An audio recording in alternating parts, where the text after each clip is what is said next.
তাফসীরে জালালাইন শরীফের মধ্যে আসছে আল্লাহর হাবিব সাল্লাল্লাহু তাআলা আলাইহি ওয়াসাল্লামের মেরাজ শরীফ 34 বার হয়েছিলেন। ইন্না মিরাজাহু সাল্লাল্লাহু আলাইহি ওয়াসাল্লাম ওয়া সালাসু আরবাঈনা মাররাতান বিজাসাদিহি ওয়া বাকিউ বিরূহিহি। আমার নবী রাহমাতাল লিল আলামিনের মেরাজ শরীফ 34 বার হয়েছিলেন, এর মধ্যে দেহ এবং রূহ সহকারে একবার হয়েছিলেন, আর 33 বার রূহানি ভাবে হয়েছিলেন। সেটা আল্লাহ এবং আল্লাহ রাসূলই জানেন কখন হয়েছে, কিন্তু যে মেরাজটা দেহ এবং রূহ নিয়ে হয়েছিলেন, নবী পাক সাল্লাল্লাহু তাআলা আলাইহি ওয়াসাল্লামের 52 বছর বয়সে নবী পাক সাল্লাল্লাহু তাআলা আলাইহি ওয়াসাল্লাম মেরাজের মধ্যে গিয়েছিলেন। আমার আল্লাহ রাব্বুল আলামিন নিয়েছিলেন। জবান খুলে বলেন আল্লাহু আকবার। তাহলে নবীজির মেরাজ কয়বার হয়েছে? জীবনে আর শুনছেন নি না, প্রথম না। কিন্তু আমি কিন্তু কুরআন হাদিসের বাইরে বলি নাই। তাফসীরে জালালাইন শরীফ আপনারা জেনে রাখেন যে কিতাবটা আলিয়া মাদ্রাসার মধ্যে পড়ানো হয়, কওমি মাদ্রাসার মধ্যে পড়ানো হয়। ওই কিতাবের মধ্যে আসছে যে নবী পাকের মেরাজ 34 বার হয়েছে। কয়বার? 34 বার। দেহ এবং রূহ সহকারে 33 বার, আর একবার হয়েছে রূহ এই আপনার একবার হয়েছে দেহ এবং রূহ সহকারে, আর 33 বার হয়েছে নবী আলাইহিস সালাতু ওয়াস সালামের মেরাজ রূহানি ভাবে। এটা আমার দয়াল নবী রাহমাতাল লিল আলামিনের জন্য স্পেশাল, ঠিক কিনা বলেন? বাবা আদম নবীর মতো না, ইব্রাহিম নবীর মতো না, ঈসা নবীর মতো মনে করলেও হবে না, মুসা নবীর মতো মনে করলেও হবে না। আমার ভাই মাওলানা রবিউল্লাহ জালালি ওয়াজ করেছিলেন, আমার আল্লাহ তাআলার দরবারে মুসা নবী বারবার আকুতি করছে, মিন্নতি করছে, আল্লাহ আমি তোমার একবার দেখতে চাই, দেখতে চাই, দেখতে চাই, দেখতে চাই, দেখতে চাই। আমার আল্লাহ বলে লান্তারানি লান্তারানি লান্তারানি ইয়া মুসা, তুমি আমাকে কখনো দেখতে পারবা না। অবশেষে মুসা আলাইহিস সালাতু ওয়াস সালাম তুর পাহাড়ের মধ্যে যায়া খেজুর গাছটার আঞ্জা দিয়া দইরা কো আল্লাহ, ও আমার আল্লাহ আমি তোমারে ধরে ফেলেছি, তুমি যতক্ষণ পর্যন্ত আমারে সাক্ষাৎ না দিবা ততক্ষণ পর্যন্ত আমি তোমারে ছাড়ব না। জবান খুলে বলেন না আল্লাহু আকবার। আমার আল্লাহ গো মুসা রে, আমি বলেছিলাম তুমি আমারে দেখতে পারবা না, তোমার চর্ম চোখে তুমি আমি মাওলাকে তুমি দেখে সহ্য করতে পারবা না। আমার আল্লাহ রাব্বুল আলামিনের 70,000 নূরের পর্দা থেকে যখন একটা পর্দা আলাদা কইরা দিছে, তুর পাহাড়টা পুরা সারহার হইয়া গেছে। মুসা আলাইহিস সালাতু ওয়াস সালাম তুর পর্বতের মধ্যে বেহুশ হইয়া গেল। বোঝা গেল রে 70,000 পর্দা থেকে একটা পর্দা উত্তোলন করছে পরে মুসা নবী বেহুশ হইয়া গেছে, পাহাড় পুরা সারহার হইয়া গেছে। আমার দয়াল নবী কামলিওয়ালা রাহমাতাল লিল আলামিনকে আমার আল্লাহ রাব্বুল আলামিন এমন জায়গার মধ্যে নিয়া সাক্ষাৎ দিছে। সূরা নজমের মধ্যে আছে, আমার আল্লাহ গো বন্ধু আপনি আসেন, আপনি আগায় আসেন, আগায় আসেন, আগায় আসেন, আগায় আসেন। আল্লাহ এবং আল্লাহ রসুলের মধ্যে এমন ভাবে আগানো হয়েছে, আল্লাহ এবং আল্লাহ রসুল এরকম ভাবে দুইটা ধনুকের মাথা একত্র করলে যতটুকু ফাঁক না থাকে, আল্লাহ এবং আল্লাহ রসুল এরকম তার চেয়ে আরো কম ফাঁক ছিলেন। সুবহানাল্লাহ। আল্লাহ এবং আল্লাহ রসুলের মধ্যে কোনো ফাঁক নাই। মুসা নবী 70,000 পর্দা থেকে একটা পর্দা যখন আমার আল্লাহ কইলা দিছে, মুসা নবী বেহুশ হইয়া গেছে। আমার দয়াল নবী কামলিওয়ালা রাহমাতাল লিল আলামিন বেহুশ হয় নাই, বেহুশ তো হইছে না, কিন্তু মুসা নবী আমার আল্লাহর দেখার জন্য পাগল ছিলেন। আমার আল্লাহ রাব্বুল আলামিন মুসা নবীকে দেখা দিলেন না। আসরের ময়দান যেদিন কায়েম হবে আমার নবীজির সম্মান ইজ্জত আপনি আমি বুঝবো রে কতটুকু। আমার বাবারা বন্ধুরা, ওই গানের মধ্যে আল্লাহ এবং আল্লাহ রসুলের মধ্যে কথা হয়েছে 90,000 কথা। বলেন কয় হাজার? 90,000 কথা হয়েছে আল্লাহ এবং আল্লাহ রসুলের মধ্যে। এই 90,000 কথা কি কথা হয়েছে এটা আল্লাহ এবং আল্লাহর হাবিব ওই বালা জানে। এই 90,000 কথার মধ্যে 30,000 কথা আল্লাহ এবং আল্লাহ রসুল জানেন, আর কেউ পৃথিবীর জানে না। সুবহানাল্লাহ বলেন। 90,000-এর মধ্যে 30 30,000 কথা ওলি আল্লাহরা জানে, এটা সাধারণ মানুষে জানে না। আর 30,000 কথা আলেম ওলামারা জানে, আর 30,000 কথা আল্লাহ এবং আল্লাহ রসুল জানে, আর 30,000 কথার খবর ওলি আল্লাহরা জানে। সবাই জবানটা খুলে বলেন না আল্লাহু আকবার। আমার মরণের কতদিন বাকি আমি জানিলাম না গো আল্লাহ, মরণের কতদিন বাকি, আমার মরণের কতদিন বাকি আমি জানিলাম না গো আল্লাহ, মরণের কতদিন বাকি।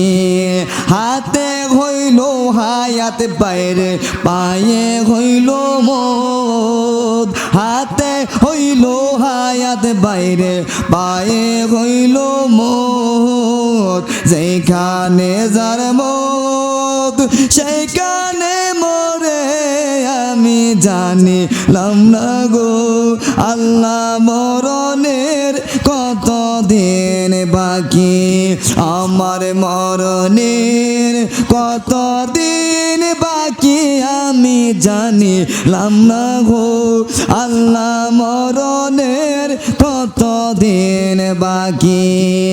আজরাইল আসিয়া যেদিন গলায় দিবে রশি, তখন আমার মনাবাই করবালু কালু কি আমি জানিলাম না গো আল্লাহ, মরণের কতদিন বাকি, আমার মরণের কতদিন বাকি আমি জানিলাম না গো আল্লাহ, মরণের কতদিন বাকি। হাতে হইল হায়াত বাইরে পায়ে হইল মত, হাতে হইল হায়াত বাইরে পায়ে হইল মত, সেইখানে যার মত সেইখানে মরে আমি জানিলাম না গো আল্লাহ, মরণের কতদিন বাকি, আমার মরণের কতদিন বাকি আমি জানিলাম না গো আল্লাহ, মরণের কতদিন বাকি। লা ইলাহা ইল্লাল্লাহ মুহাম্মাদুর রাসূলুল্লাহ সাল্লাল্লাহু তাআলা আলাইহি ওয়াসাল্লাম। মরহুম নূর মিয়া রেজবি সর্দার সাহেবের স্মরণে পঞ্চম বার্ষিক সুন্নি সম্মেলনে আজকে যিনি সভাপতি হিসাবে রয়েছেন আওলাদে ওলি পীরজাদা মোহাম্মদ সাইদুর রহমান ফকির সাহেব গদ্দিনিসিন বাতুরিয়া নাইবে দরবার শরীফ। আজকের মাহফিলের সহসভাপতি হিসেবে রয়েছেন জনাব মোহাম্মদ কবির হোসেন রেজভি সাহেব টানমান্দাইল। আজকের মাহফিলের যিনি প্রধান আকর্ষণ আমার পরে আসতেছেন এবং আমাদের মাহফিলের প্রধান অতিথি হিসেবে রয়েছেন হযরত মাওলানা আলহাজ শাহ জালাল জালালি সাহেব খলিফা জালালিয়া দরবার শরীফ লাকসাম কুমিল্লা। আজকের মাহফিলের বিশেষ আকর্ষণ হিসেবে রয়েছেন হযরত মাওলানা হাফেজ সগির আহমদ আল কাদেরী সাহেব। উপস্থিত রয়েছেন হযরত মাওলানা রবিউল্লাহ জালালি সাহেব। মাহফিল পরিচালনায় রয়েছেন হযরত মাওলানা জাকির হোসেন সাহেব। দিগারে উলামায়ে কেরাম, পর্দার আড়ালে অবস্থানরত আমার মা ও বোনেরা, সকলের প্রতি আমার আবারও সালাম, আসসালামু আলাইকুম ওয়া রাহমাতুল্লাহি ওয়া বারাকাতুহু। সবাই সালামের জবাবটা দিলে একটু আমি খুশি হইতাম, ঠিক কিনা বলেন? আপনারা জানে কইতাছিনি হুজুরের দেহা হয়ে যায় না, কি ওয়াজ করব, এরকম আপনাদের মনে মনে এরকম আসেনি জল্পনা কল্পনা? কথা বলেন আসেনি? লম্বা কিন্তু কম না, ফ্যাটটা ছোট, এই জন্য দেখা যায় না, বুঝছেনি? 5 ফুটের উপরে আছি, 5 ফুটের নিচে মানুষ আছে না, লম্বায় আছি কিন্তু ফ্যাট বড় হইলো কিন্তু আবার দারুগা হওয়া যায় না, ঠিক কিনা বলেন? ফ্যাট বড় হইলো কিন্তু আবার কিন্তু দারোগা হওয়া যায় না, এক কথাটা মনে রাখা লাগবে। তো এর জন্য যাই হোক, আপনাদের সামনে যেহেতু বইসেই গেছি সাহস কইরা, আপনারাও সাহস করে বইসা যান। এটা পবিত্র মেরাজ নবীর মাস, একটু বৈশা যান। আমার ভাই রবিউল্লাহ জালালী সাহেব জিকির আজকার গজল সবই কিন্তু আপনাদেরকে শোনাই দিয়ে গেছে, ঠিক কিনা বলেন? আর কি ফেরে ক্ষুধা আছে? আশিকের ফেরের ক্ষুধা বেশিক্ষণ থাকে না, অল্প খাইলে ক্ষুধা মিটা জায়গা, ঠিক কিনা বলেন? আমি দু চারটি মেরাজ নিয়ে দু চারটি কথাবার্তা বলি। মরহুম নূর মিয়া রেজবি সাহেব, উনি আমার আত্মীয় হইতেন। উনি রেজবি সাহেব হুজুরের একজন প্রেমিক ছিলেন। ওনার স্ত্রীও দুনিয়াতে নাই। পিতা মাতার সম্বন্ধে আমি কয়েকটি কথা বলবো, তারপরেই আমাদের মেহমানগণ চলে আসবে। তো যাই হোক, এটা মেরাজ নবীর মাস। কিসের মাস? মেরাজ শব্দের অর্থ হলো মিলন, সাক্ষাৎ, সিঁড়ি, উপরে ওঠা। সুবহানাল্লাহ বলেন। কিন্তু নবী পাক সাল্লাল্লাহু তাআলা আলাইহি ওয়াসাল্লামের মেরাজ শরীফ 34 বার হয়েছিলেন। কয়বার? অনেকেই মনে করতে পারেন যে জীবনে প্রথম শুনছি। নবীজির মেরাজ কয়বার হয়েছে? আওয়াজ দিয়ে বলেন, রাসূলের মেরাজ কয়বার হয়েছে? মিশকাতুল মাসাবির মধ্যে আসছে, আল্লাহর হাবিব সাল্লাল্লাহু তাআলা তাফসীরে জালালাইন শরীফের মধ্যে আসছে, আল্লাহর হাবিব সাল্লাল্লাহু তাআলা আলাইহি ওয়াসাল্লামের মেরাজ শরীফ 34 বার হয়েছিলেন। ইন্না মিরাজাহু সাল্লাল্লাহু আলাইহি ওয়াসাল্লাম ওয়া সালাসু আরবাঈনা মাররাতান বিজাসাদিহি ওয়া বাকিউ বিরূহিহি। আমার নবী রাহমাতাল লিল আলামিনের মেরাজ শরীফ 34 বার হয়েছিলেন। এর মধ্যে দেহ এবং রূহ সহকারে একবার হয়েছিলেন, আর 33 বার রুহানি ভাবে হয়েছিলেন। সেটা আল্লাহ এবং আল্লাহ রাসূলই জানেন কখন হয়েছে। কিন্তু যে মেরাজটা দেহ এবং রূহ নিয়ে হয়েছিলেন, নবী পাক সাল্লাল্লাহু তাআলা আলাইহি ওয়াসাল্লামের 52 বছর বয়সে নবী পাক সাল্লাল্লাহু তাআলা আলাইহি ওয়াসাল্লাম মেরাজের মধ্যে গিয়েছিলেন। আমার আল্লাহ রাব্বুল আলামিন নিয়েছিলেন। জবান খুলে বলেন আল্লাহু আকবার। তাহলে নবীজির মেরাজ কয়বার হয়েছে? কথা বলেন কয়বার? জীবনে আর শুনছেন না, আর প্রথম না। কিন্তু আমি কিন্তু কুরআন হাদিসের বাইরে বলি নাই। তাফসীরে জালালাইন শরীফ আপনারা জেনে রাখেন, যে কিতাবটা আলিয়া মাদ্রাসার মধ্যে পড়ানো হয়, কওমি মাদ্রাসার মধ্যে পড়ানো হয়, ওই কিতাবের মধ্যে আসছে যে নবী পাকের মেরাজ 34 বার হয়েছে। কয়বার? 34 বার। দেহ এবং রূহ সহকারে 33 বার, আর একবার হয়েছে রূহ এই আপনার একবার হয়েছে দেহ এবং রূহ সহকারে, আর 33 বার হয়েছে নবী আলাইহিস সালাতু ওয়াস সালামের মেরাজ রুহানি ভাবে। এটা আমার দয়াল নবী রাহমাতাল লিল আলামিনের জন্য স্পেশাল, ঠিক কিনা বলেন? সেই জন্য আমার নবী রাহমাতাল লিল আলামিন বাবা আদম নবীর মতো না,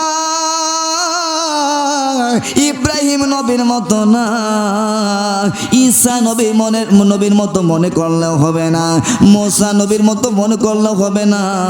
আমার ভাই মাওলানা রবিউল্লাহ জালালী ওয়াজ করেছিলেন, আমার আল্লাহ তাআলার দরবারে মুসা নবী বারবার আকুতি করছে, মিন্নতি করছে, আল্লাহ আমি তোমার একবার দেখতে চাই, দেখতে চাই, দেখতে চাই, দেখতে চাই, দেখতে চাই।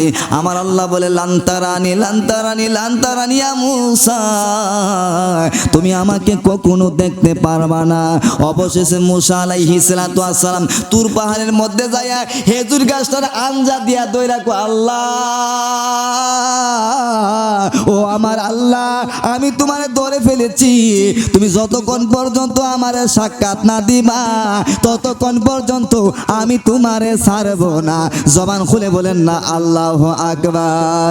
আমার আল্লাহ গো মুসা রে, আমি বলেছিলাম তুমি আমারে দেখতে পারবা না, তোমার চর্ম চোখে তুমি আমি মাওলাকে তুমি দেখে সহ্য করতে পারবা না। আমার আল্লাহ রাব্বুল আলামিনের 70,000 নূরের পর্দা থেকে যখন একটা পর্দা আলাদা কইরা দিছে, তুর পাহাড়টা পুইরা সারহার হইয়া গেছে। মুসা আলাইহিস সালাতু ওয়াস সালাম তুর পর্বতের মধ্যে বেহুশ হইয়া গেল। বোঝা গেল রে 70,000 পর্দা থেকে একটা পর্দা উত্তোলন করছে পরে মুসা নবী বেহুশ হইয়া গেছে, পাহাড় পুইরা সারহার হইয়া গেছে। আমার দয়াল নবী কামলিওয়ালা রাহমাতাল লিল আলামিনকে আমার আল্লাহ রাব্বুল আলামিন এমন জায়গার মধ্যে নিয়া সাক্ষাৎ দিছে। সূরা নজমের মধ্যে আছে, আমার আল্লাহ গো বন্ধু আপনি আসেন, আপনি আগায় আসেন, আগায় আসেন, আগায় আসেন, আগায় আসেন। আল্লাহ এবং আল্লাহ রাসূলের মধ্যে এমন ভাবে আগানো হয়েছে, আল্লাহ এবং আল্লাহ রসুল এরকম ভাবে দুইটা ধনুকের মাথা একত্র করলে যতটুকু ফাঁক না থাকে, আল্লাহ এবং আল্লাহ রসুল এরকম তার চেয়ে আরো কম ফাঁক ছিলেন। সুবহানাল্লাহ। আল্লাহ এবং আল্লাহ রসুলের মধ্যে কোনো ফাঁক নাই। মুসা নবী ৭০,০০০ পর্দা থেকে একটা পর্দা যখন আমার আল্লাহ কইলা দিছে, মুসা নবী কো আমি মুসা নবী বেহুশ হয়ে গেছে, আমার দয়াল নবী কামলিওয়ালা রহমাতাল লিল আলামিন বেহুশ হয় নাই। বেহুশ তো হইছে না, কিন্তু মুসা নবী আমার আল্লাহর দেখার জন্য পাগল ছিলেন। আমার আল্লাহ রাব্বুল আলামিন মুসা নবীকে দেখা দিলেন না। আসরের ময়দান যেদিন কায়েম হবে, আমার নবীজির সম্মান ইজ্জত আপনি আমি বুঝবো রে কতটুকু। আমার বাবারা বন্ধুরা, ওই গানের মধ্যে আল্লাহ এবং আল্লাহ রসুলের মধ্যে কথা হয়েছে ৯০,০০০ কথা। বলেন কয় হাজার? ৯০,০০০ কথা হয়েছে আল্লাহ এবং আল্লাহ রসুলের মধ্যে। এই ৯০,০০০ কথা কি কথা হয়েছে এটা আল্লাহ এবং আল্লাহর হাবিবই বালা জানে। এই ৯০,০০০ কথার মধ্যে ৩০,০০০ কথা আল্লাহ এবং আল্লাহ রসুল জানেন, আর কেউ পৃথিবীর জানে না। সুবহানাল্লাহ বলেন।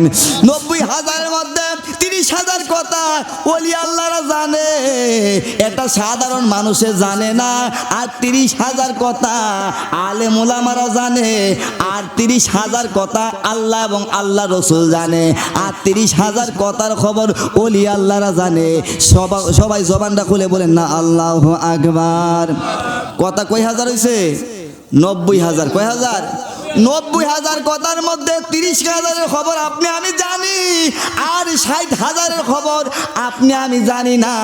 আর ৩০,০০০-এর কথা আল্লাহর ওলিরা জানে, আর ৩০,০০০-এর কথা আল্লাহ এবং আল্লাহ রসুলই ভালো জানে। আমি জানতে চাই রে বাবা, কি কথা হয়েছে, কি কথা হয়েছে? আমার মনে সাক্ষ্য দে, আমার দয়াল নবী রহমাতাল লিল আলামিন মেরাজে যাইয়া উম্মতকে কিভাবে মুক্তি করা যায়, এই কথাটুকু আমার আল্লাহর সাথে বলেছিলেন, ঠিক কিনা? ও আমার বাবারা বন্ধুরা রে, যখন আল্লাহ রাব্বুল আলামিনের বাড়িতে আমার দয়াল নবী যাইলেন, যাওয়ার পরে আমার আল্লাহ ডাক দিয়া কো, বন্ধু, ও আমার বন্ধু, আপনি যে আমার বাড়িতে আসছেন, আপনি আমার জন্য কি নিয়ে এসেছেন? জবান খুলে বলেন না আল্লাহু আকবার। আমার আল্লাহ বলে, বন্ধু, আপনি যে আমার বাড়ির মধ্যে এসেছেন, আপনি কি নিয়ে এসেছেন? আপনি তো আমার বাড়ির মধ্যে আসছেন, কিছু না কিছু নিয়ে আসবেন। আমি জানতে চাই, আমার আল্লাহর বাড়ির মধ্যে গেলে কি মিষ্টি নিয়ে যাওয়া যাইব? কথা বলেন। সানামুহি মিষ্টি নিয়ে যাওয়া যাইব? কথা বলেন। ফল নিয়ে যাওয়া যাইব? আল্লাহ কি মিষ্টি খায়? ফল খায়? ফুল খায়? আবার আল্লাহ রাব্বুল আলামিনের বাড়িতে গেলে কি নিয়ে যাবে? তখন আমার আল্লাহ রাব্বুল আলামিনের দরবারে আপনার নবী, আমার নবী রহমাতাল লিল আলামিন বললেন, আত্তাহিয়াতু লিল্লাহি ওয়াস সালাওয়াতু। জবান খুলে বলি আল্লাহু আকবার। ওয়াজটা বুঝেন রে বাবা, ওয়াজটা বুঝলে অনেক উপকার আসবে। তখন আমার নবী বলল, আত্তাহিয়াতু। আত্তাহিয়াতু শব্দের অর্থ হলো যত ধরনের তাহিয়াত আছে, পবিত্রতা আছে। ওগো আল্লাহ, ও মাবুদ, আমি আপনার জন্য যত তাহিয়াত আছে, কত পবিত্রতা আছে, আপনি আল্লাহর জন্য আমি নিয়ে এসেছি। আত্তাহিয়াতু লিল্লাহি ওয়াস সালাওয়াতু ওয়াত তাইবাত। সালাত এবং শারীরিক মানসিক যত ইবাদত বন্দিগি আছে, সমস্ত ইবাদত বন্দিগি আপনি আল্লাহর জন্য আমি নিয়ে এসেছি। জবান খুলে বলেন না আল্লাহু আকবার। তিনটা জিনিস নবীজি নিয়ে গেছে। একটা হইল কি, যে যত ধরনের পবিত্রতা আছে, সমস্ত পবিত্রতা এবং শারীরিক এবং মানসিক যত ইবাদত আছে, মালি আপনি আমি দুই ধরনের ইবাদত করতে পারি। মাইকটা সেট করেন তো ভাই। সালাতুনিয়া রাসূলুল্লাহ আলাইকুম সালামুনিয়া হাবিবাল্লাহ, নেগা দে ইয়া রাসূলুল্লাহ, নেগা দে মেরে আকা मेरे मौला, नेगा दे सलातुनिया रसूल अल्लाह আমার আল্লাহর নবী বলেন, ওগো মাওলা, আপনার জন্য আমি তিনটা জিনিস নিয়ে এসেছি। এক নাম্বারে হলো যত ধরনের পবিত্রতা আছে আপনার জন্য আমি নিয়ে এসেছি। দুই নম্বরে যত শারীরিক ইবাদত আছে আপনার জন্য আমি নিয়ে এসেছি। তিন নম্বরে হলো গো নবী, ওগো আল্লাহ, যত ধরনের মাল ইবাদত বন্দেগী আছে আপনার জন্য আমি রাসূলুল্লাহ নিয়ে এসেছি। জবান খুলে বলি আল্লাহু আকবার। আমার আল্লাহ ডাক দিয়ে, গো বন্ধু, আপনি যে তিনটি জিনিস নিয়ে আমার কাছে এসেছেন আমি রাজি হয়ে গেলাম, খুশি হয়ে গেলাম। বন্ধু, আপনি আমাকে তিনটি জিনিস দিলেন, আমিও আপনাকে তিনটি জিনিস দিচ্ছি। সুবহানাল্লাহ। আল্লাহ নবী বলছে, আমি আপনার তিনটা জিনিস দিচ্ছি। এক নম্বরে হলো কিতাব, পবিত্রতা। দুই নম্বরে হলো শারীরিক ইবাদত, মাল ইবাদত। আমার আল্লাহ বলেন, আসসালামু আলাইকা আইয়ুহান নাবিয়্যু ওয়া রাহমাতুল্লাহি ওয়া বারাকাতুহু। জবান খুলে বলেন না আল্লাহু আকবার। আমার আল্লাহ, গো বন্ধু, ওগো আমার প্রাণের বন্ধু, আসসালামু আলাইকা, আমি আল্লাহ তাআলা আপনার জন্য দোয়া করছি, আপনার উপরে শান্তি বর্ষিত হোক। জবান খুলে বলেন না আল্লাহু আকবার। ওয়া রাহমাতুল্লাহি, এবং রহমত বর্ষিত হোক। ওয়া বারাকাতুহু, এবং বরকত বর্ষিত হোক। সুবহানাল্লাহ। তাহলে আল্লাহ সালাম দিছে, রহমত দিছে, বরকত দিছে। কই রইল? তিনটা। আল্লাহ দিয়েছেন তিনটি, আমার আল্লাহ তাআলার হাবিবও দিছে তিনটি। শিরক হইতে না তো আবার শিরক হবে? কিন্তু আমরা তো আল্লাহ এবং আল্লাহ রসুলের সমান সমান হইলে শিরক হয়ে যায়। কিন্তু বাবার আমার আল্লাহ দিয়েছেন তিনটি, আমার রসুলও দিয়েছেন তিনটি। আল্লাহ এবং আল্লাহ রসুলের মধ্যে দেনা পাওনা সমান সমান হয়ে গেল। আমার নবী ডাক দিয়া, গো আল্লাহ,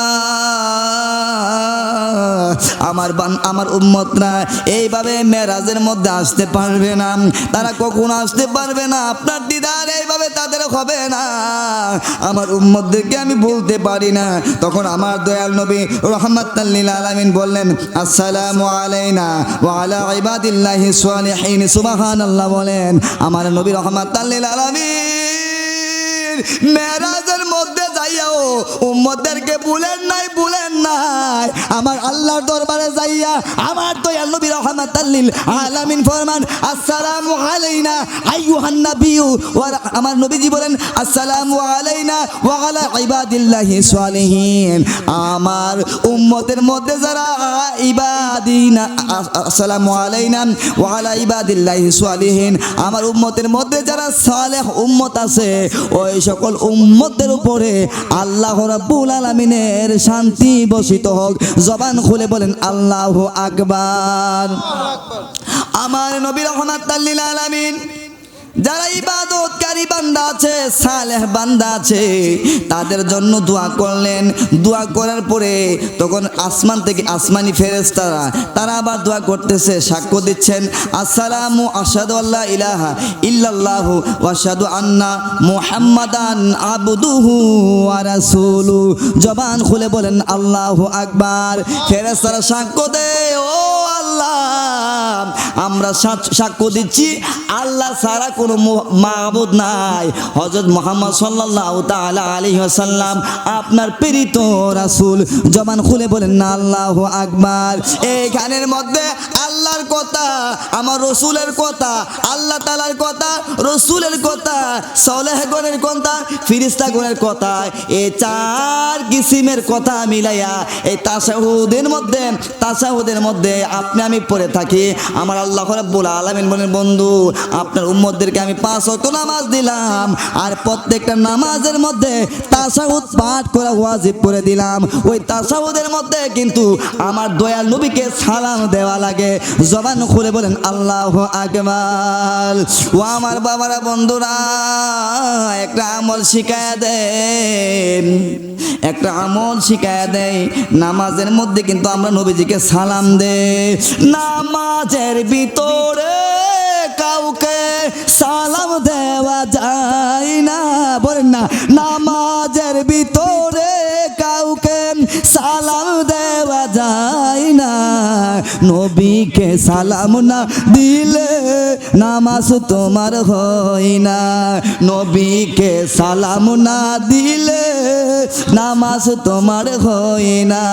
সালামের নামাজের ভিতরে কাউকে সালাম দেওয়া যায় না, নবীকে সালাম না দিলে নামাজ তোমার হয় না।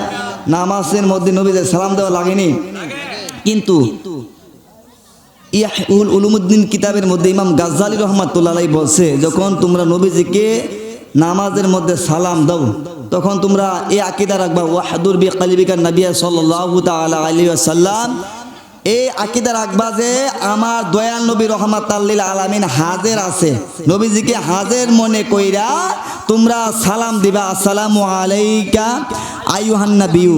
ইমাম এই আকীদা বিশ্বাস যদি আপনার আমার না থাকে আর এইভাবে যদি সালামটা না দেই তাহলে আপনার আমার নামাজটা হবে না, ঠিক কিনা বলেন? ইমাম গাজ্জালি রহমাতুল্লাহ আলাইহি ওনার ইহউল উলুমুদ্দিন কিতাবের মধ্যে এই কথা লিখছে। তাহলে আমরা যখন নামাজের মধ্যে নবীজির সালাম দেই, আকীদা থাকবে কি রাসূলুল্লাহ কে হাজির মনে করে বলবেন আসসালামু আলাইকা আইয়ুহান নবিয়্যু ওয়া রাহমাতুল্লাহি ওয়া বারাকাতুহু।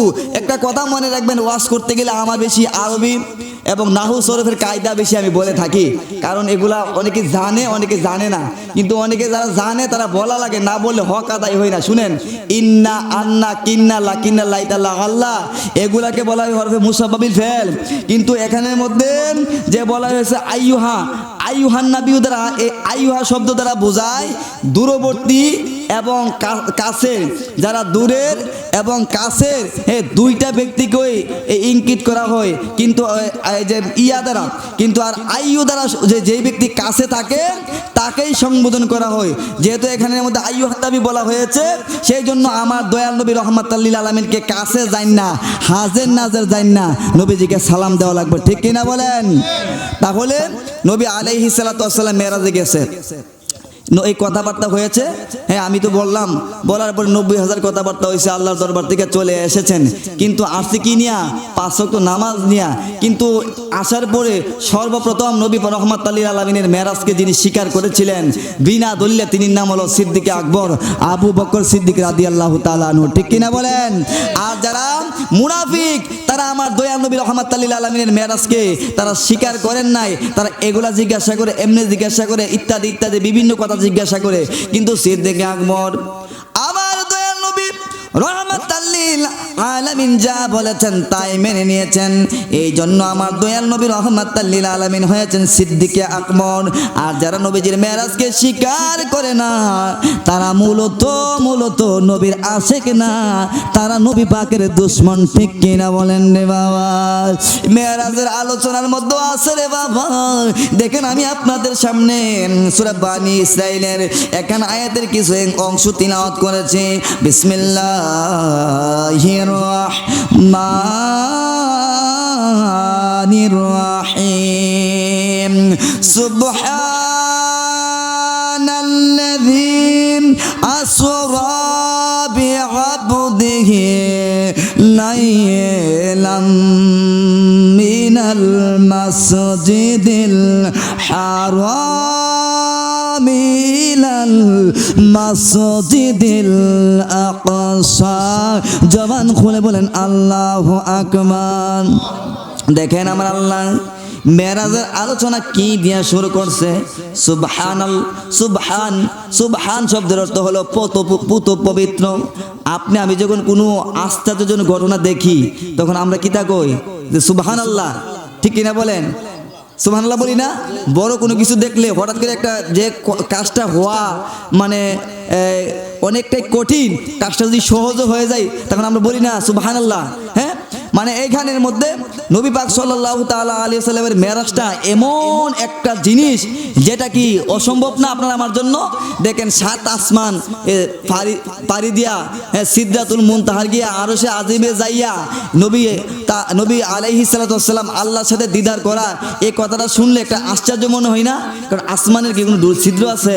তাহলে আসমানে যদি ছিদ্র না থাকে, তাহলে এই ছিদ্র যদি নাই থাকে তাহলে নবীজি কেমনে আসমানের উপরে গেল, দ্বিতীয় আসমান আসমানে গেল, তৃতীয় আসমানে গেল, চতুর্থ, পঞ্চম, ষষ্ঠ, সপ্তম, এই 7টা আসমান কেমনে ফাড়ি দিয়েছে, এবং সিদরাতুল মুনতাহা ওইখানে কেমনে গেল, আরশে আজিমে কেমনে গেল, আবার কেমনে কামব্রেক ফিরে আসলো, আসমান কেমনে ফাটলো, এই আপনার আমার ভিতরে একটা প্রশ্ন জাগে না? এই জন্য আল্লাহ রাব্বুল আলামিন মেরাজের আলোচনা নিয়েছেন, সুবহানাল্লাযী আসরা বিআবদিহি লাইলাম মিনাল মাসজিদিল হারামি ইলাল মাসজিদিল আকসা। এখানের মধ্যে একটা কথা নোট করে রাখেন, মনের মধ্যে রাখেন। দেখেন আমার আল্লাহ বলেন যে পুত পবিত্র আল্লাহ তাআলা তার প্রিয়তম হাবিবকে, তার প্রিয়তম বন্ধুকে, তার প্রিয়তম বান্দাকে বিআবদিহি লাইলাম মিনাল মাসজিদিল হারামি ইলাল মাসজিদিল আকসা। এখানের মধ্যে রাসূলুল্লাহর বেলা বলেছে বিআবদিহি, আপনার বেলা, আমার বেলা, সাধারণ মানুষের বেলা আব্দ শব্দ ব্যবহার হয়, কিন্তু রাসূলুল্লাহর বেলা আল্লাহ তাআলা আব্দ শব্দ শুধু ব্যবহার করেন না, হয়তো আব্দুহু বলেন, না হলে বিআবদিহি বলেন, অথবা আবদিহি বলেন, কিন্তু আপনি আমার বেলা যেমনি ভাবে আল্লাহ তাআলা শব্দ প্রয়োগ করেন, রাসূলুল্লাহর বেলা তেমনি ভাবে শব্দ প্রয়োগ করেন না। এর দ্বারা প্রমাণ হয় আল্লাহ তাআলার সৃষ্টি জগতের মধ্যে আমার রাসূলের মতো কেউ নাই, ঠিক কিনা বলেন? রাসূলের মধ্যে কেউ আছে? কথা বলেন। আমরা তো বাজার করি, রাসূলুল্লাহ বাজার করছে, এই জন্য কি তিনি আমরার মতো? আমরা বিয়ে শাদী করছি, রাসূলুল্লাহ বিয়ে শাদী করছে, এই জন্য কি তিনি আমাদের মতো? না রে বাবা রে না। আমার আল্লাহ বলেন বিআবদিহি, আমার প্রিয় বন্ধু রহমাতাল লিল আলামিনকে আমি কি করলাম, আমি মেরাজের মধ্যে নিয়েছি, আমি আমার বন্ধুকে সফর করিয়েছি। কিন্তু আমাদের দেশে একদল মৌলবী আছে, তাদের কিতাবের মধ্যে তারা লিখছে ইন্নামা আনা আবদুন, যে নিশ্চয় আমি একজন দাস। নাউজুবিল্লাহ বলেন। কিন্তু রাসূলুল্লাহকে যদি কেউ দাস বলে তাহলে ঈমান থাকে না, ঈমান থাকে না, ঈমান থাকে না, ঈমান থাকে না, এটা আমি বললে চলবে না। ফতোয়ার কিতাবের মধ্যে আছে আইয়ুমা রাজুলিন মুসলিমিন সাব্বা রাসূলুল্লাহি সাল্লাল্লাহু আলাইহি ওয়াসাল্লাম আও কাযাবাহু আও আবাহু আও নাকাসাহু ফাকাত কাফারা ওয়া বানাত ইমরাতু। জবান খুলে বলেন আল্লাহু আকবার। যদি কোনো ব্যক্তি আমার দয়াল নবী কামলিওয়ালাকে গালি দেয়, লোকটা কাফের হয়ে যাবে। আমার নবী পাকের সম্মানকে যদি কেউ ছোট করে, নিচু করে, লোকটা কাফের হয়ে যাবে। যদি আমার দয়াল নবী রহমাতাল লিল আলামিনের উপরে মিথ্যা তহমত দেয়, ওই লোকটা কাফের হয়ে যাবে। কাফের হওয়ার সাথে সাথে ওয়া বানাত ইমরাতু, এবং তার স্ত্রীও তালাক হয়ে যাবে। জবান খুলে বলেন ঠিক কিনা রে বাবা? আমি কিন্তু নিজে বানায়া বলি নাই, আমি কিন্তু ফতোয়ার কিতাবের ফতোয়া দিয়েছি রে বাবা। এই জন্য যারা আমার নবীজিকে এরকম ভাবে দাস বলে তাদেরকে মুসলমান জানা হারাম। যারা মুসলমান জানবে তাদেরও ঈমান চলে যাবে, ঠিক কিনা বলেন? আরে নবী যেমন নূরের নবী, নবী যেমন নূরের না, আমার মতো নয়, আমার মতো মানুষ নবী কাফেরেরা কয়, আমার মতো মানুষ নবী ও হাবিরা কয়। আরে নবী আমার মতো হলে, নবীর মতন আমি হলে, নবী আমার মতো হলে, নবীর মতন আমি হলে, আরে নবীর সাথে শিরক করলে খোদা বেজার হয়। আমার মতো মানুষ নবী কাফেরেরা কই। জবান খুলে বলেন না আল্লাহু আকবার। তাহলে রাসূলুল্লাহকে আমার আল্লাহ তাআলা বলছেন বিআবদিহি। শুনেন, আব্দুন এবং আবদিহির মধ্যে পার্থক্যটা কি শুনেন। আমি একটু আওয়াজটা নিচু করে বলছি। আব্দুন আপনি আমি থেকে শুরু করে, বাবা আদম থেকে শুরু করে ঈসা রুহুল্লাহ পর্যন্ত 1 লক্ষ মতান্তরে 2,24,000 নবী এবং রাসূল। আমার নবী ছাড়া সবাই হলো আব্দ। সবাই কি আব্দ। আমার রাসূল হলেন আব্দুহু। আমার আদম নবীও আল্লাহর সন্তুষ্ট করতে চাইতেন, মুসা নবীও চাইতেন, ঈসা নবীও চাইতেন, ইব্রাহিম নবীও আল্লাহকে খুশি করতে চাইতেন।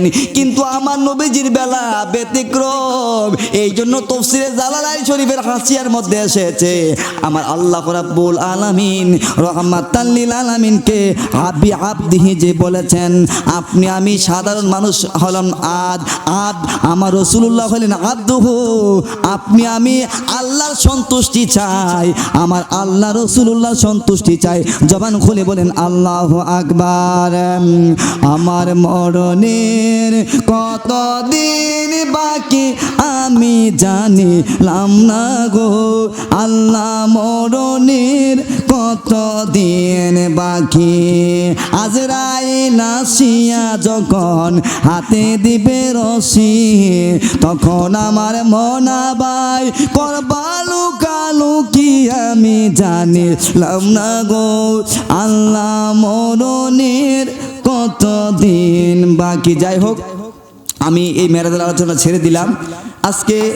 মরহুম নুর মিয়া সর্দারের রেজবির স্মরণে আজকের এই মাহফিল পঞ্চম বার্ষিক আচ্ছা বলেন ম্যান ইজ মর্টাল মানুষ কি মরণশীল আপনাকেও আমাকেও একদিন অন্ধকার কবরে যাওয়া লাগবে ঠিক কিনা বলেন কিন্তু আপনি আমি যদি কবরে চলে যাই আপনার আমার সন্তানগুলো যদি আপনার জন্য আমার জন্য দোয়া না করে তাহলে এই সন্তানগুলো কি সুসন্তান নাকি কুসন্তান কথা বলেন ওই সন্তানগুলো হলো উত্তম সন্তান যে সন্তান তার পিতামাতার জন্য দোয়া করে ওই সন্তান হলো উত্তম সন্তান যে সন্তান তার পিতামাতার কবরের পাশে যাইয়া দোয়া করে রব্বির রহমহুমা কামা রব্বায়ানি সগীরন আর ওই সন্তান হলো ভাগ্যবান সন্তান যে সন্তানের মা বাবা অন্ধকার কবরে শুইয়া সন্তানের জন্য রুহানি ভাবে দোয়া করে ওই সন্তানগুলোই হলো উত্তম সন্তান মা বাবা যদি রুহানি ভাবে দোয়া করে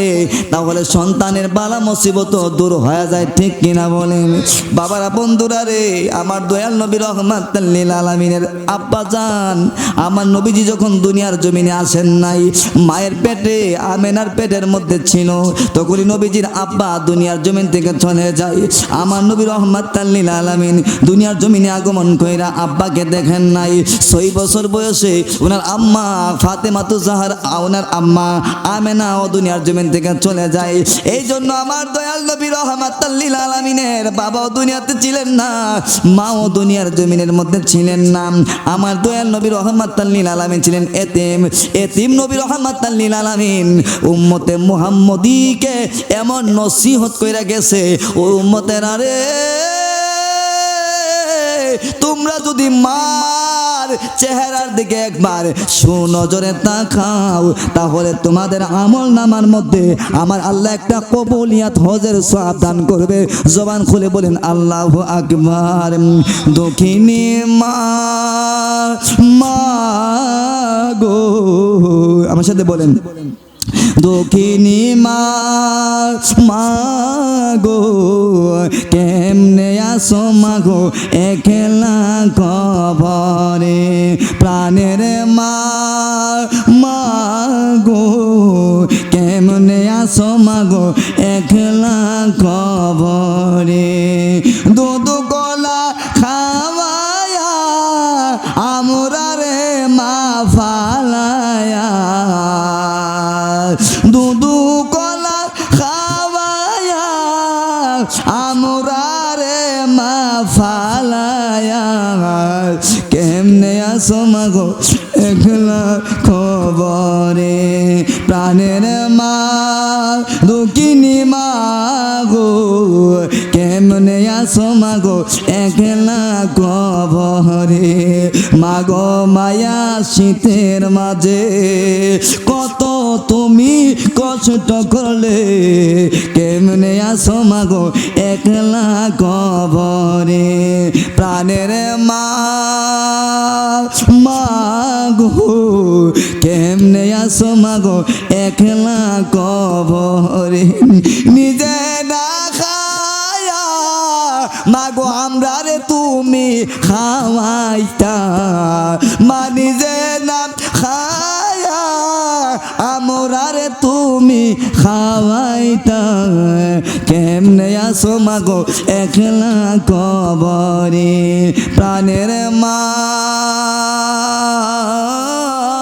দুঃখিনী মা গো কেমনে আসো আসমা গো একলা কবরে তোমার অদপ সন্তানরা মা বলিতে পারি না তোমার অদপ সন্তানরা মা বলিতে পারি না এমনি আসমা গো একলা কবরে প্রাণের মা মা গো কেমনে আসমা একলা কবরে যাদের মা নাই ও আমার গাং বাঙ্গারা শেখরা শুনো মা এমন একটা জিনিস আমার দয়াল নবী রহমাতুল লিল আলামিনের দরবারে একদিন একজন সাহাবী আয়েশা বলে ইয়া রাসূলুল্লাহ ওগো মায়ার নবী পৃথিবীতে তো অনেক মানুষ দেখি বাবা দেখি মা দেখি ভাই দেখি বন্ধু দেখি দাদা দেখি প্রতিবেশী দেখি কিন্তু আমি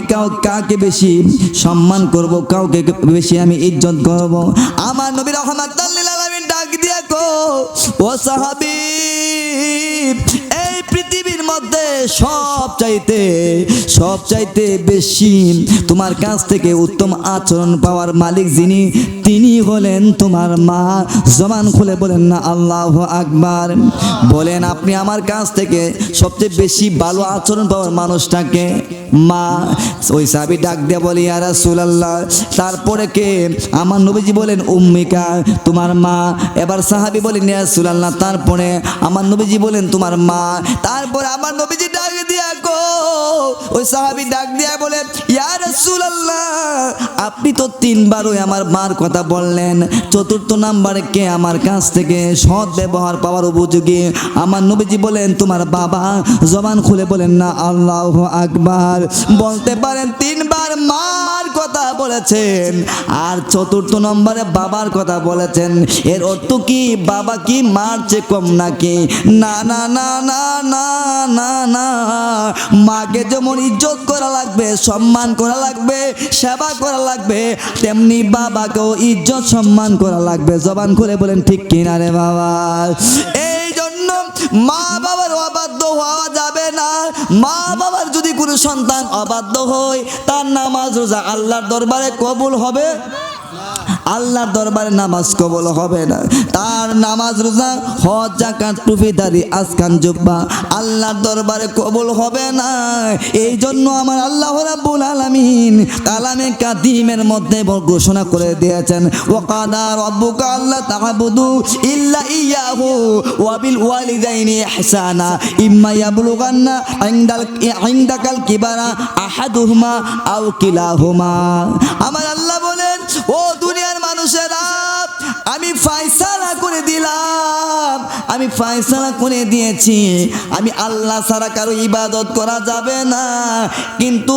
আমার ইবাদতের পরে তোমাদের পিতা মাতার সাথে তোমরা ইহসান করো পিতা মাতার সাথে ভালো আচরণ করো জবান খুলে বলেন আল্লাহু আকবার পিতা মাতার সাথে ভালো আচরণ করার কথা কে বলেছেন আল্লাহ বলেছেন কিন্তু ভালো আচরণ তো আপনি আমি করি না রে বাবা ভালো আচরণ না করার কারণে আপনি বাজারে গেলে বেজ্জতি হন রাস্তার মধ্যে বেজ্জতি হন আপনি গাড়ি ঘোড়ার মধ্যে অ্যাক্সিডেন্ট করেন আপনি দুনিয়ার মধ্যে আপনার উপরে অনেক আযাব গজব আসতেছে এই আযাব গজব শেষ না পরকালও পিতামাতার অবাধ্য সন্তানের জন্য আমার আল্লাহ রাব্বুল আলামিন জাহান্নামের আগুন রাইখা দিছে ঠিক কিনা বলেন রাইখা যে দিছে একটু শুনেন নবী আলাইহিস সালামের জামানায় একজন সাহাবী মা জননীর সাথে খারাপ ব্যবহার করেছে খারাপ যখন ব্যবহার করেছে রে বাবা ওই লোকটার ইন্তেকালের সময় সাকরাতের সময় লোকটা অনেক কষ্ট পাচ্ছে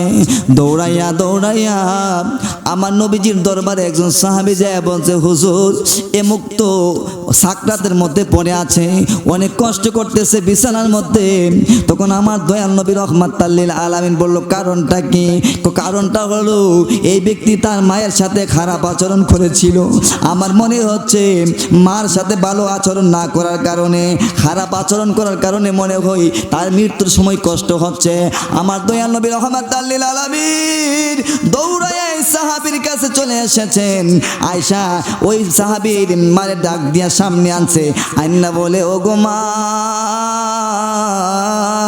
তোমার সন্তান বুঝতে পারে নাই, না বুঝা তোমার সাথে অন্যায় করে ফেলেছে, অন্যায় করে ফেলেছে, ভুল করে ফেলেছে।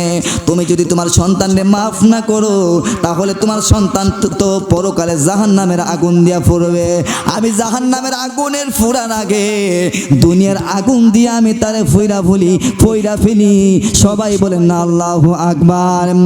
আমার নবী রাহমাতুল লিল আলামিন যখন আগুন দিয়ে তাকে পুড়ে ফেলার কথা বললো, আগুন এবং লাকড়ির ব্যবস্থা করলো, তখন আল্লাহ রাব্বুল আলামিনের হাবিবের এই কথার পরে মা দুঃখিনী, মায়ের অন্তরটা যেন গলে তুলার মতো হয়ে গেছে। মা ডাক দিয়া কই, ইয়া রাসূলুল্লাহ, নবী গো, ও গো মায়ার নবী রাহমাতুল লিল আলামিন, আমার সন্তানের আচরণে আমি অনেক কষ্ট পেয়েছিলাম, আমার অন্তরটা যেন ফেটে দুইটা ভাগ হয়ে গেছিল। কিন্তু আজকে আপনি যে কথা বলেছেন, আমার সন্তান দুনিয়া তো মৃত্যুর সময় কষ্ট করতেছে, পরকালও সে জাহান্নামের আগুন দিয়া পড়বে। সুতরাং আমার সন্তানকে আজ আমি মন থেকে মাফ করে দিলাম, আমার সন্তানকে আমি মাফ করে দিয়েছি, আমার আল্লাহ যেন মাফ করে দেয়। জবান খুলে বলেন না আল্লাহু আকবার। মা যখন মাফ করে দিয়েছে মন থেকে, ওই সন্তান দুনিয়া থেকে ইন্তেকাল করে কবর দেশে চলে গেছে। যদি মার কাছ থেকে মাফটা না নিয়ে কবরে যাইতো, সত্যি তার কবরের মধ্যে আগুন জ্বলতো, ঠিক কিনা বলেন? তাহলে মা বাবাকে কি আমি কষ্ট দেব? বলতে পারেন হুজুর, মা বাবাকে তো কষ্ট আমরা দিয়ে ফেলেছি, মা তো বেঁচে নাই, বাবা তো আমার বেঁচে নাই। নবীজি ফরমান, মায়ের কবরের কাছে যাও, বাবার কবরের পাশে যাও, যাইয়া এবার মার কাছে মাফ চাও, বাবার কাছে মাফ চাও, আর আল্লাহরে বলো, আল্লাহ আমার মা দুনিয়ার জমিনের মধ্যে আজকে নেই, আমার বাবা দুনিয়ার জমিনের মধ্যে আজকে বেঁচে নেই, কিন্তু আমার মার সাথে আমার বাবার সাথে আমি খারাপ আচরণ করে ফেলেছিলাম, কিন্তু আমার মা বাবার কাছ থেকে আমি মাফ নিতে পারি নাই, আমার মা বাবা দুনিয়ার জমিন থেকে চলে গেছে। আল্লাহ আপনার কাছে আমি মাফ চাই, আপনি আমাকে মাফ করে দিন এবং আমার মা বাবাকে মাফ করে দিন। আর দোয়া পড়েন যদি, রব্বির হামহুমা কামা রব্বায়ানি সগীরা। এইভাবে যদি আপনি দোয়া করেন, তখন আমার আল্লাহ রাব্বুল আলামিন আপনার দোয়া কবুল করবেন, আপনার জীবনের গুনাহ মাফ করে দিবেন, আপনার আব্বা আম্মাকেও মাফ করে দিবেন। জবান খুলে বলেন না আল্লাহু আকবার। আমরা তো মা বাবার কবরের পাশে যাই না, মা বাবার কবরের পাশে আমরা কি যাই না। মনে রাখবেন, আপনি যদি আপনার মা বাবার কবরের পাশে না যান, আপনার সন্তানও আপনার কবরের পাশে যাবে না, ঠিক কিনা বলেন? এদিকে তাকান, এদিকে তাকান, এদিকে কি? আপনি যদি মা বাবার কবরের পাশে না যান, আপনার সন্তানও যাবে না। কারণ একটা কথা আছে না যে হেতের ইডে আল্লাহ হেতরে কি ভাঙ্গে, লাইলে ওঠান না। এই জন্য আপনি যদি আপনার মা বাবার জন্য আপনি দোয়া করেন, মা বাবার কবরের পাশে যায়া দোয়া করেন, জিয়ারত করেন, তাহলে আপনার সন্তানও আপনার কবরের পাশে যাবে, ঠিক কিনা বলেন? এই জন্য যারা মা বাবার যাদের মা বাবা দুনিয়াতে নাই কিন্তু মা বাবার মনে কষ্ট দিয়েছিলেন, আপনার জানা আছে, মায়ের কবরের পাশে যাইয়া, বাবার কবরের পাশে যাইয়া আপনি জিয়ারত করবেন, আল্লাহর দরবার মাফ চাবেন, আমার আল্লাহ রাব্বুল আলামিন মাফ করবেন। আর যাদের মা বাবা বেঁচে আছে, মা বাবাকে যদি কেউ কষ্ট দিয়ে থাকেন, তাহলে মা বাবার কাছে ক্ষমা চেয়ে নেবেন। যদি মা বাবা ক্ষমা করে দেয়, তাহলে আল্লাহ রাব্বুল আলামিন আপনাকে ক্ষমা করে দিবেন। মনে রাখবেন, মার দোয়া মানুষে ওলি হয়, বাবার দোয়া মানুষে ধনী হয়, ঠিক কিনা বলেন? আমি কঠিন ওয়াজ করতে চাচ্ছিলাম, দেখলাম এই ওয়াজ আপনারা খাচ্ছেন না, বুঝতেছেন না, এই জন্য আমি সহজ ওয়াজে চলে আসছি। দেখেন মার দোয়া মানুষ কেমনে ওলি হয় আপনারা জানেন। তারপরে আমি বলছি, আমাদের দেশে একজন বড় আল্লাহর ওলি আছে, যিনি নাম হলো হযরত বাইজিদ বুস্তামি রহমাতুল্লাহ আলাইহি, ঠিক কিনা বলেন? ওনার মাজার কোথায়? চট্টগ্রামে। বাইজিদ বুস্তামি মার দোয়া ওলি হয়েছে, ঠিক কিনা বলেন? কেমনে মার দোয়া ওলি হয়েছে শুনেন, লাইভের মাধ্যমে অনেকে শুনতেছেন, যদিও আপনারা জানেন মার দোয়া কিভাবে ওলি হয়েছে শুনেন। বাইজিদ বুস্তামি রহমাতুল্লাহ আলাইহি উনি মার দোয়া ওলি হয়েছেন। একদিন বাইজিদ বুস্তামির আম্মা গভীর রাতে ডাক দেখো, বাইজিদ, ও বাইজিদ, আমার পানির পিপাসা লেগেছে, তুমি আমাকে এক পেয়ালা পানির ব্যবস্থা করে দাও। বাইজিদ রহমাতুল্লাহ আলাইহি উনি ঘুমের ঘর থেকে উঠলেন, উইটা উনি আনতে গেলেন, যখন দেখলেন কলসির মধ্যে পানি নাই, পানি শেষ হয়ে গেছে, বাইজিদ বুস্তামি কলসি নিয়ে উনি নদীর মধ্যে চলে গেলেন পানি আনার জন্য। বাইজিদ বুস্তামি রহমাতুল্লাহ আলাইহি পানি আনছে রে বাবা, আয়না দেখে বাইজিদের মা ঘুমিয়ে পড়ছে। জবান খুলে বলেন আল্লাহু আকবার। হযরত বাইজিদ পানির পেয়ালাটা লইয়া মায়ের শিওরের সামনে দাঁড়ায় রইলেন। এবার বাইজিদ চিন্তা করতেছে, আমি যে পানির পেয়ালা নিয়ে আমি আমার মায়ের পাশে দাঁড়ায় রইলাম, আমি যে আমার মারে ডাক না দে, আমার মা যদি পানির পিপাসায় কষ্ট করে, তাহলে তো হাসরের ময়দানে আমার আল্লাহ যদি জিজ্ঞাসা করে বাইজিদ তুমি যে মাকে পানি পান করাও নাই, তোমার মা তো পানির পিপাসায় কষ্ট করেছে, আল্লাহর দরবারে আমি কি জবাব দেব? কিন্তু বাইজিদ আবার চিন্তা করে, মা তো আমার ঘুমিয়ে পড়েছে, আমি যদি মাকে ডাক দে, আমার মার ঘুমটা যদি ভেঙে যায়, হাসরের ময়দানে যদি আমার আল্লাহ ডাক দিয়া কো বাইজিদ রে পানির পিয়ালা নিয়ে দাঁড়ায় থাকবে বিদায়, এই জন্য মায়ের ঘুমটাকে ভেঙে দিয়েছস, এই জন্য তোমার কি জবাব? এবার বাইজিদ রহমাতুল্লাহ আলাইহি বলে, আমি তো জবাব দিতে পারবো না, মাকে ডাক দিবে কি দিবে না এই মনস্থ ঠিক না করতে পেরে বাইজিদ রহমাতুল্লাহ আলাইহি সারাটা রাত্র কাটায় দিয়েছেন মায়ের শিওরের কাছে পানির পেয়ালা নিয়ে। জবান খুলে বলেন না আল্লাহু আকবার। ফজরের আজান যখন মুয়াজ্জিন সাহেব দিয়েছে, দেওয়ার পরে হযরত বাইজিদের আম্মার কানের মধ্যে যখন আসসালাতু খায়রুম মিনান নাওম, আল্লাহু আকবার বলেন, মায়ের কানের মধ্যে যখন আসসালাতু খায়রুম মিনান নাওম এই শব্দটুকু পৌঁছার পরে বাইজিদের মায়ের ঘুমটা ভেঙে গেছে। ঘুমটা যখন ভেঙে গেছে রে বাবা, ভাঙ্গার পরে মায়ের চোখটা খুইলা দেখে বাইজিদ রহমাতুল্লাহ বাইজিদ বুস্তামি রহমাতুল্লাহ আলাইহি পানির পেয়ালাটা লইয়া মার সামনে দাঁড়ায় রয়েছে। ডাক দিয়া গো বাইজিদ, আমি তো তোমাকে বলেছিলাম পানির কথা, তোমার এত দেরি কেন হয়েছে?